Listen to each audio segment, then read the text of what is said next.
Hey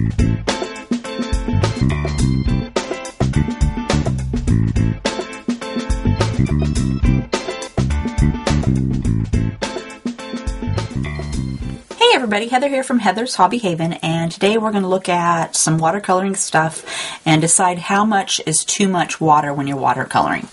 So if you've been following along in my Watercoloring 101 blog posts, we've already discussed paper, and I personally like Canson Montval 140 pound watercolor paper. I use this every time. I also like to use Ranger's Archival Jet Black ink when I stamp my images. I like these Zig water brushes. I have the detail and the medium point.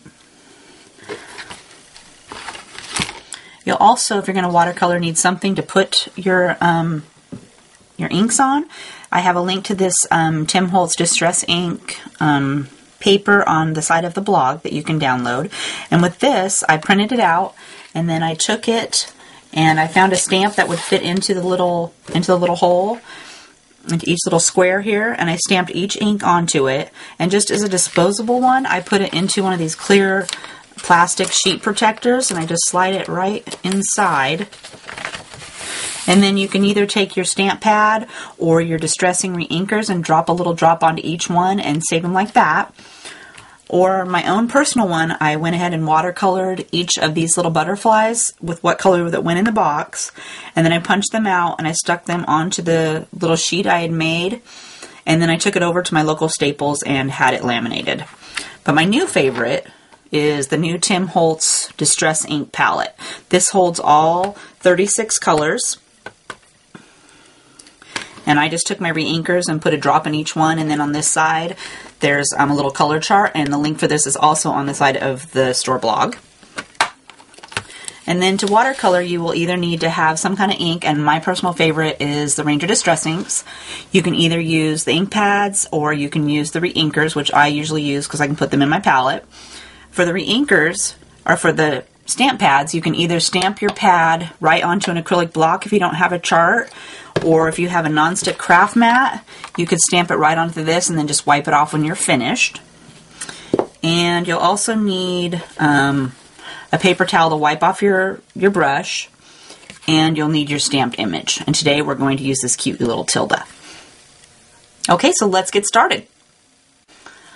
Alright, so to start off, we're going to need a paintbrush, and so I've used my tank water brush, and I wanted to show you on this brush here. See if I can catch it in the... This brush, I can't really see it very well on the screen, but it looks like a porcupine at the end. It has bristles sticking out all over the place. It's because I use it in class, and when you're just learning how to use your brush, you don't keep it wet enough, and so it starts to look like a big dandelion puff. Mine that I use is nice and smooth at the end. It stays in a point. There's no bristles sticking out. So this one I use all the time, and I've had it for about a year, and it continues to look that way. You just have to keep your brush wet enough so that it doesn't start falling apart. Okay, so you have your brush, and I like to do... With these water brushes, you can give them a little squeeze right up here at the top. It says push. And you don't have to squish it really hard. I just barely give it a little. And you can actually see the water run down here into the tank of the brush. And you don't want it to be so wet that when you color onto your hand, you leave a huge trail of water. I want it to feel damp when I put it on my hand and I run it along, but I don't want to see a huge line of water there. Also, if you take your paper towel and you touch your paper towel, it will leave a wet spot like it did right there or right here. But if you've taken your brush and you've given it a little squish really hard, and you can see the little air bubbles floating up right there, and then you touch it and it like just leaves this huge water spot. That's way too much water.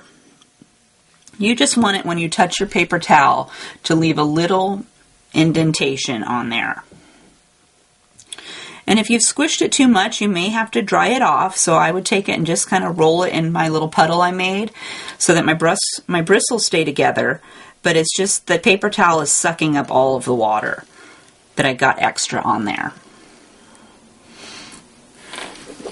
Okay, so what I'm going to do, let's move my paper towel here. Let's see, I'm going to color my girl right here, and I wanted to outline her first.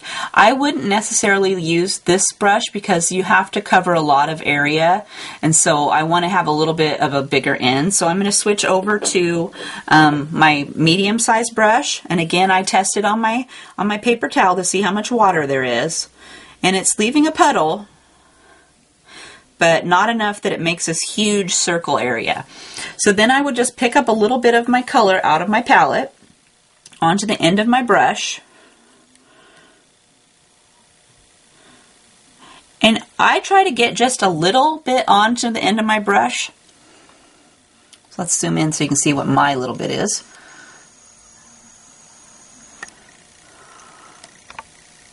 Okay, so I have the end of my brush right here. And my little bit is just barely on the end of my brush, and that is enough for me to get started. So if I was going to color the side, let's just say we're going to color the side of her arm here for my shadowing, I would lay that little bit down along the edge.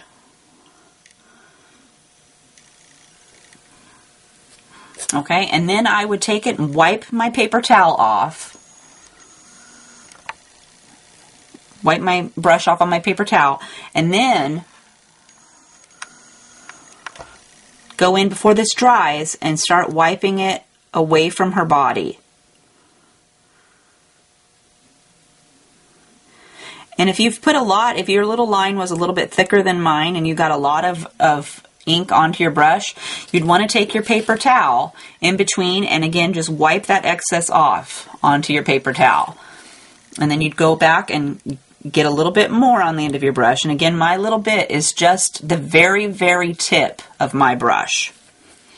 And then again, I would lay down my first little line. And then if I have excess on my brush, I again wipe that off. And then before this dries, I take just the water in my brush and spread it away from her body so that it dissolves out to white. But again, my brush is just still in a nice, neat little point. It's wet enough that it just stays that way. And then after a few times, if you notice that it's getting, your brush is getting kind of scratchy when you're pulling it around doing your lines, give your brush just another little squeeze, and a little bit is just barely, I barely push my fingers together, and that's usually enough. But I test it on my paper towel to see if I've squeezed it too hard. And then I would just grab me some more ink and lay down a line as far as I want to go. I don't want to go too far because I don't want it to dry while I'm laying it down. I want to be able to come right back over it and pull it away so that it fades out into nothing out here. Okay, so that's some of the things we need to know about watercoloring. If you have any questions, leave a comment at the bottom. I'd be happy to answer those. And next we'll be working on hopefully some Copic tutorials. Okay, have a great day. See you next time.